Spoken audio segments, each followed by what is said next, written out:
Welcome to one more edition of Politics and Right. I'm Egberto, Willies, your host. He discovered many, including Jennifer Lopez, Liam Neeson, Kerry Washington, Jerry Seinfeld, William H. Macy, Jason Alexander, Connie Britton, Jacqueline Smith, David Strayhorn, Bob Barker. Yeah, that's who we're talking to. Chick Hearn, and many more. He charted his own course in Hollywood to the disdain of many, and he succeeded like no other. He has now encapsulated that drive and knowledge in one place. His book titled American Original. Let's do launch. A Hollywood agent dishes on how to make your business and career take off. Irrespective of your profession, his path is one that is synonymous to success. Maybe there are some pointers in there for you. So today we're honored to have, who is this guy we're talking about? Harry Abrams. Good morning, Harry. How you doing this morning, my brother?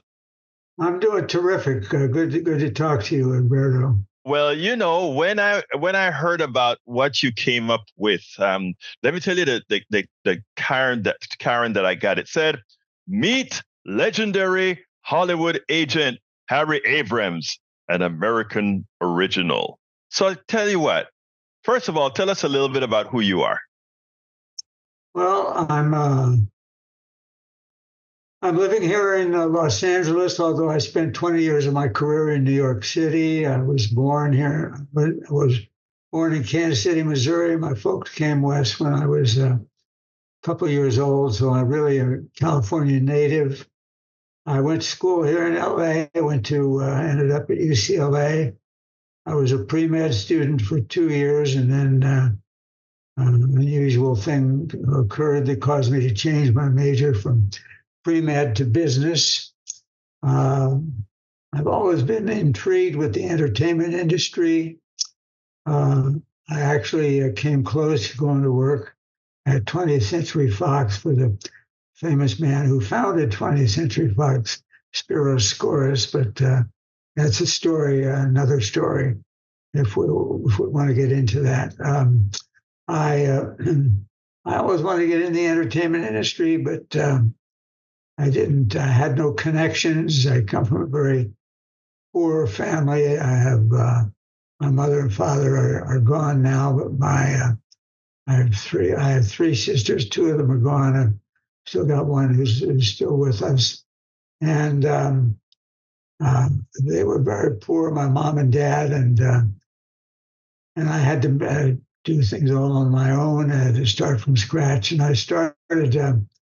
My father couldn't afford to give me an allowance when I was growing up as a kid, and so I had to go out and earn my own money. And I started a paper route when I was about 9 or 10 years of age, and that graduated into eventually, after about a year, into a paper corner where I sold papers on the corner of Pico and La Brea here in Los Angeles, which is a famous intersection.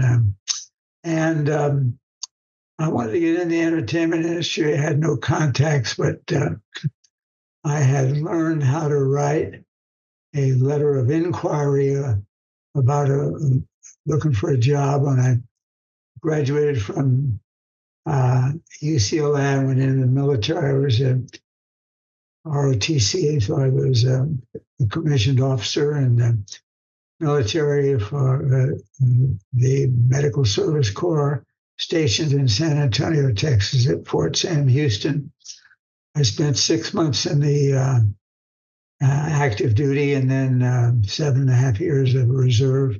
I stayed with the reserve for that 7.5 years, eventually moving up from a commissioned officer as a second lieutenant to eventually a first lieutenant, and then eventually became a captain. I resigned my commission with the U.S. Army, and after 8 years, I finished my commitment, and looking for a job, and wanted to get in the entertainment industry. I had written a letter. I didn't have any contacts in the agency business, talent agency business, but talked to a lot of different people, read a lot of books, decided that the talent agency business was where I wanted to start. I didn't know whether eventually I'd end up being motion picture production, television production, theatrical theater production, or just what aspect. I certainly had no artistic talent. I wasn't a performer. I didn't write. I didn't sing. I didn't compose music. I was not a director. I decided I wanted to be on the business side of it, and that's what I pursued. And I wrote these letters to a couple of different talent agencies that I found out had training programs. And fortunately, one of the things I learned in my business schooling at UCLA was how to write a letter of introduction, how to write a letter of inquiry.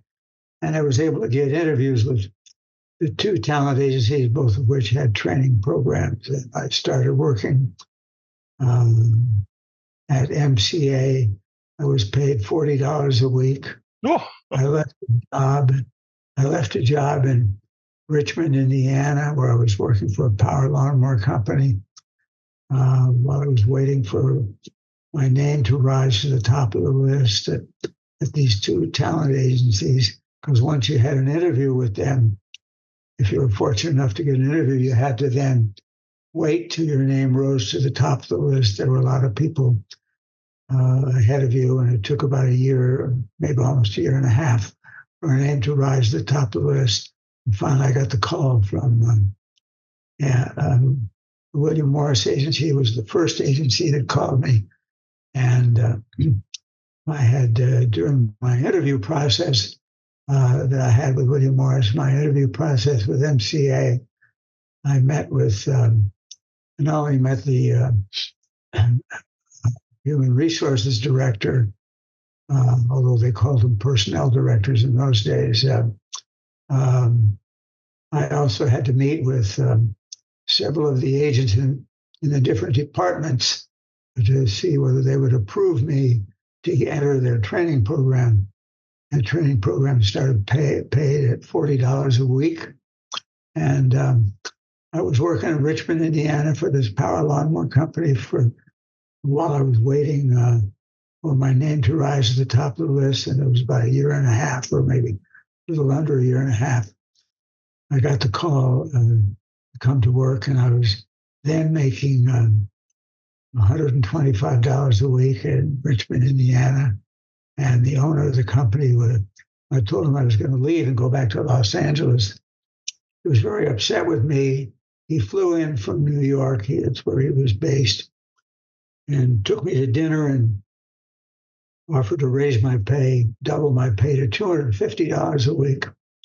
And I said, his name was Maury Lober, who was the owner. In those days, $250 a week was a lot of money.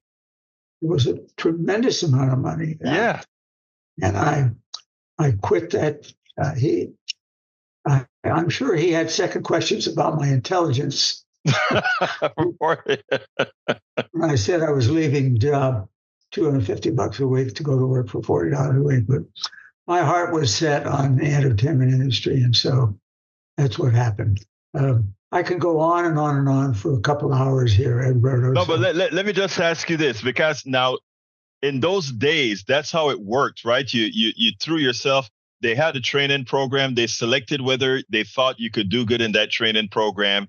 You qualified for that training program. When your time came up, your quota, or whatever you want to call it, you got the call, you went out there, and then the training began. Now, after your training was over, did they just unleash you? How do talent agencies work? Do they unleash you to just look for people, or what? Well, at this particular agency, which was called MCA Artists, it stood for Music Corporation of America. When you work in the training program, you start working in the mailroom for $40 a week, and eventually you get to know all of the agents in the company because you come in contact with them all the time, delivering their mail, picking up their mail, distributing the mail, and running errands and delivering scripts and driving around the city, et cetera, to studios and networks. And anyway, you get to know the agents in the different departments. And in this particular department, which was the radio and television department of MCA, there were a couple of guys who I got to know very well because I did a lot of work for them. And eventually they offered me a position to leave the mailroom and to go to work as an assistant to the two of them in their department. And that's how I got started. I mean, that's how one moves out of the training program into it. You're still in training, but now you got a honest job. You finally got the pathway to being an official agent. Yeah, I was on the way. I was on the path. Right. Now, I gave you that when I started the program. I talked about all these different stars that you interacted with, and in fact, that you are the one that initially brought them into the Hollywood domain. When did you get to the level where you started discovering this kind? What did you do as an agent, talent agent, to find these people? Well, eventually, after I had worked as an assistant for a year or two for these two guys, I was then elevated to becoming an agent at MCA, a full-time agent. And then I was able to solicit talent or try to bring talent into the agency and also sell the talent of the talent agency as well. And I stayed, and I did that in the radio and television and commercials department, radio and television commercials, radio and television advertising, dealing with networks and radio stations and television stations and advertising agencies. I mean, that was a specific direction or a specific area. I wasn't really dealing with motion picture studios. I wasn't dealing with independent motion picture producers or Broadway or theatrical producers or television producers. And I stayed in that specialized area until MCA went out of business. And they went out of business, I think, in 1962. They were judged in violation of the Sherman-Clayton Antitrust Act. They'd become a monopoly. The famous man, Lou Wasserman, ran MCA, and he bought Universal Pictures for several $1 million, and he found himself, MCA was now in the motion picture television production business, and they were buying all their talent from MCA, from their talent agency. They were buying their artistic talent, all of it. So it was a closed loop. It was a closed loop, and there were several other agencies like the William Morris Agency, an agency called ICM, that was a very large agency, and several other agencies that objected to this and eventually filed a lawsuit against them with the U.S. government, claiming they were in violation of the Sherman-Clayton Antitrust Act. They were a monopoly, and that they should be stopped from doing that. And that case, the wheels of justice grind out very slowly. You've heard that before. And it took about a year and a half, 2 years to get through all of the various and sundry legal agencies, et cetera. And it was during Jack Kennedy's administration as the President of the United States. His brother was Robert Kennedy, who was the Attorney General. Attorney General, yeah. Of the United States. And it was in 1964 that, I think it was 1964. I've forgotten that sometimes these years. But yes, that was when it was. They were found guilty, MCA, and they were forced by the U.S. government. They received a directive from the government, said either you stay in the talent agency business or you stay in motion picture and television. One or the other. One or the other. And they chose to go into the production side because the amount of money that had been earned in the prior year was maybe I don't know, a couple $100 million in. Right. So Uh, Go ahead. Sorry. let me ask you this then. So what is the, I mean, and in your book, you give pathways that you took. What would you consider the thing that allowed you to pull down so many talents? What within yourself and your upbringing, you think, brought you to be able to bring the kinds of talents that you brought? I mean, they're diverse and they're many. Well, I had I always had a fascination with the entertainment industry, as I said to you. I grew up watching motion pictures, and I became very enamored of the theater. And I would attend the theater regularly. Local 99 seat, what they call equity waiver theater, Broadway theater, large houses. The Hollywood Bowl was big theater. Uh, uh, a lot of theaters in Los Angeles, and I spent 20 years in New York. I went to all the Broadway theaters, and I would watch it. I watch a talent. I'd listen to them.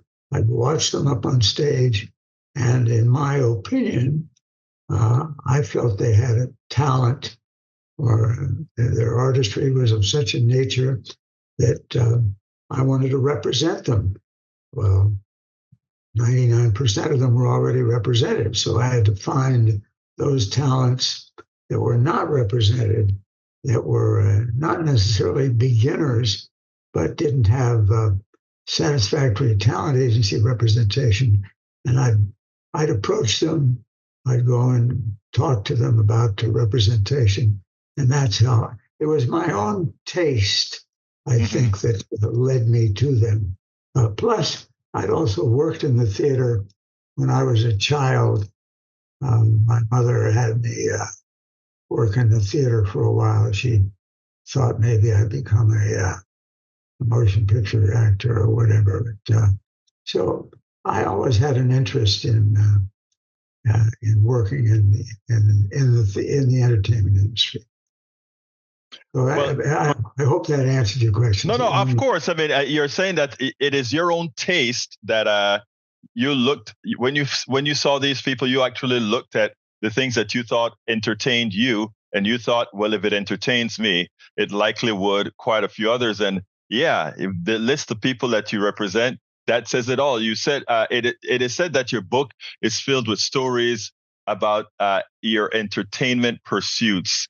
Do you have a whole lot of anecdotes about some of your catches, if you will? Tell us a couple of them. Well, one of them was I don't know if you ever heard of the actor Eddie Albert, Green Acres. Yes, of course. He was a star of that show. Anyway, he was a client of MCA's, and I dealt with I mentioned to you advertising agencies and the advertising agency for Lipton Tea, the Thomas J. Lipton Company, was sponsoring the Democratic Convention, 1964, in Los Angeles. And the creative director from that advertising agency, who I had come to know over the years and I'd done a lot of work with selling him talent previously, he called me one day from New York. I was living in LA. He said, listen, our client Lipton Tea is going to be one of the sponsors on the show, and they're looking for a name, celebrity, or personality to deliver the commercial. 60 in those days, it was 60-second television commercials. But they wanted to deliver the commercial live. In other words, they were not going to pre-tape it and looking for some celebrity or personality. Do you have anyone? Now, I had sold talent to these people before. So I said, well, we have a lot of stars at MCA, but I don't necessarily know them personally. They all have their own, what they call point agents. But let me see if I can collect a group of names. I got off the phone, talked to my associates, and I came up with a few names. And one of the names I came up with was Eddie Albert. Eddie Albert was a star in those days, from Green Acres. Oh, yeah. And I proposed the name of Eddie Albert to the advertising agency, and the ad agency said, gee, they went to their client, which was Lipton Tea and Thomas J. Lipton Company. They said, great, we'd love to have him deliver our 60-second commercial, one commercial per night, 5 nights to the Democratic Convention. And we'd love to have him deliver our 60-second commercial. Do you think he'll do it? So they asked me that question. I said, I don't know. You pay him enough money, I'm sure he'll do just about it. So I went to Eddie Albert's point agents because I didn't know Mr. Albert at all. And he said the same thing that I said, but, well, if you pay enough money, perhaps he'll be interested.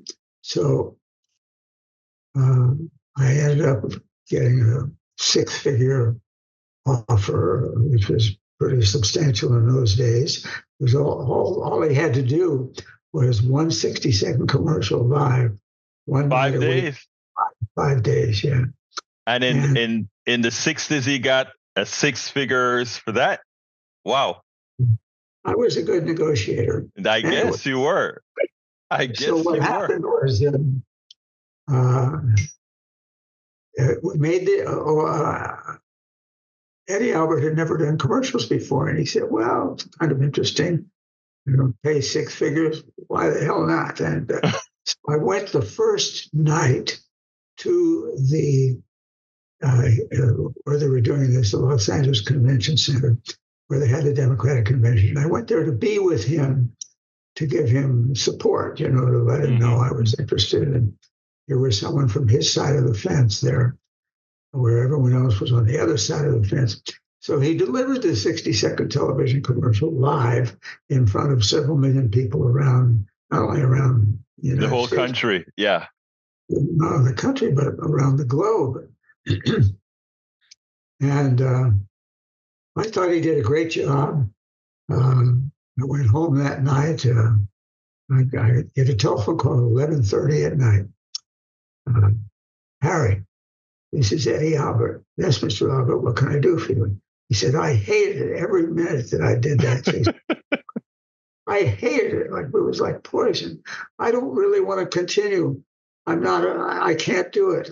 I just don't feel, well, but you did such a great job. Doesn't matter. I'm a professional, but I'm not about to work for the next 4 nights. I said, well, Mr. Albert, you can't do that. You have a contract. I negotiated half your money was paid to you up front, which was the case before he did the other half was to be paid to him at the end of the 5 days. He had signed a contract. The Lipton Tea people had signed a contract. Anyway, make a long story short, he said, well, Harry, you got to get me out of it. You just got to, you work for MCA, for Christ's sake, get me out of it. I don't want to go, I'm not going to show up tomorrow. Well, needless to say, I didn't sleep that night. I wake up at 7:30 in the morning. The next morning, I get a phone call. It's the creative director from the advertising agency saying, Harry, I spent the past hour on the telephone with our client. They don't like the job that Mr. Albert does, and they don't want to continue on with him. I said, no. What do you mean you don't want to continue on with him? Are you out of your mind? He's been in front of millions of people around the world. His reputation will be destroyed if he doesn't appear for the next 4 nights. All right, I don't care what you have to do, but you gotta get us out of the contract. Now, of course, I didn't say anything to them. Right. And I said to them we spent about half an hour on the phone, me arguing with them, trying to persuade them the contrary. They were not about to change. And I said, listen, I'll tell you what, I'll go back to Mr. Albert and see if I can persuade him to change his mind. But there are certain conditions that I'll want. Number one, I want to check for the other half of the, if I'm able to persuade him, I want to check for the other half of the money on my desk immediately tomorrow. Number two, I want, the second thing I want you to guarantee to me that you will allow me to bring to you someone else to sell to do the next 4 nights of the television commercials.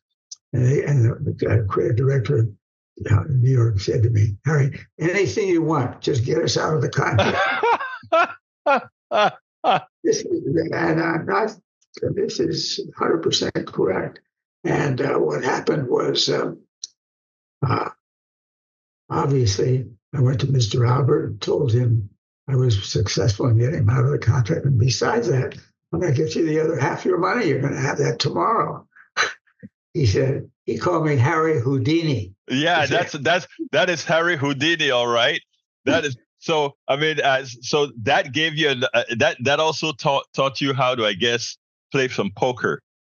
Well, I've played poker all my life. So that's what you did. You used your poker skills to win that battle. But anyway, we're getting up in time here. Give me. I have one last question. There is Jennifer Lopez, Liam Neeson, and Kerry Washington.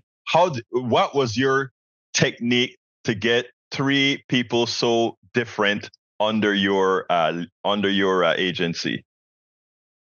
In the case of Jennifer Lopez, I discovered her on she was appearing on a television program called In Living Color. Fly Girl, yeah. She was a fly girl. Right. Keenan Ivory Wayans was the host of the show. Right. And she was a fly girl. And I had MCA, we had another actor who was an unknown actor working on the show at the same time. So every week I would go to the show. And our agency at the time was looking for they needed a Hispanic girl who was attractive and who could speak Spanish, obviously. So I had known about this. I'd heard about this from the commercial department. And so I approached her, introduced myself, and said, I'd like to have you come into the agency and speak with our agents about representation. That she was delighted to, because she was a fly girl. Right. Girl means a dancer, by the way, to those people who don't know what a fly girl is. And that's all she did. And we took her on for representation, and the rest is history. And what about Liam Neeson? Liam Neeson. One of the things that I did after I built my career in Los Angeles, I opened an office in New York, and I had people stay in Los Angeles who were employed by my company. And when I lived in New York, I was much closer to London. So I would go over to London 3 or 4 times a year, just to not only see theater, but to keep my eye out for actors. And I established relationships with many, maybe 5 to 7 to 10 different theatrical agents over there, different companies, small agencies, independent agencies. And one of them was owned by a man by the name of Norman Boyack. And Norman said to me on one of my trips, he says, Harry, I've got this young actor. He's unknown. He's just shot an independent feature film. And his name is Liam Neeson. And he's from Ireland originally. He's Irish. And I'd like you to take a look at him, see if you're interested in him. I said, well, why don't you set up a screening for me of the movie, which he did. And they set up a screening just for me, myself. The projectionist was on one side of the wall. I was on the other side of the screen. And he ran this independent feature film. Liam Neeson played a priest in a reform school for boys reform school. And I thought he did a terrific job. And when the film was finished, I opened up the door to the projectionist booth, the room, went in to speak to him, and there was Liam Neeson. He was sitting there watching me with the projectionist the entire length of the feature film, see what I thought about him. Well, it was love at first sight with the two of us, and I eventually took him on for representation. I brought him to the United States. He, being a foreigner from Great Britain, he was an alien and didn't have the right to work in the United States under the governmental laws, U.S. government laws. So I sponsored him through our company with the Immigration and Naturalization Service in order for him to get the right to work in the United States. That was worth $1 million to him. He was thrilled with that because and, he could, yeah. And so now he could work in the United States. I took him on for representation, and again, the rest is history. And the rest is history. Now, Kerry Washington. Well, Kerry Washington was a result of. I actually didn't discover her. I was one of her agents. I had a company. I had several agents working for my company, and we all worked together. And she was someone who it was my associates did most of the work for her, but I entered into her life and took an interest and introduced her to various and sundry motion picture people and television people, and eventually she ended up on Scandal, as you know. Yes. And that was a success for her. She's still that was many, many years ago. She still maintained her presence even up to today. Today, she's still very popular. Oh, yeah. Wonderful. And I met her mom and dad. She was so proud to introduce me to her mom and dad. Anyway, I could go on and on and on. I have one last one, because this is a guy that I'd like to interview at some time because I like his politics, and that's Jason Alexander. Jason Alexander was a fellow who I found. I put him to work in a television commercial. I saw him in New York, off Broadway, working in a show. He had a great comedic talent, and I put him to work in a television commercial for Western Union, and he did the commercial. He earned, as he said to me, earned more money than he'd ever earned in his lifetime. And he said, I must admit that we represented him, and I represented him for commercials, radio and television commercials.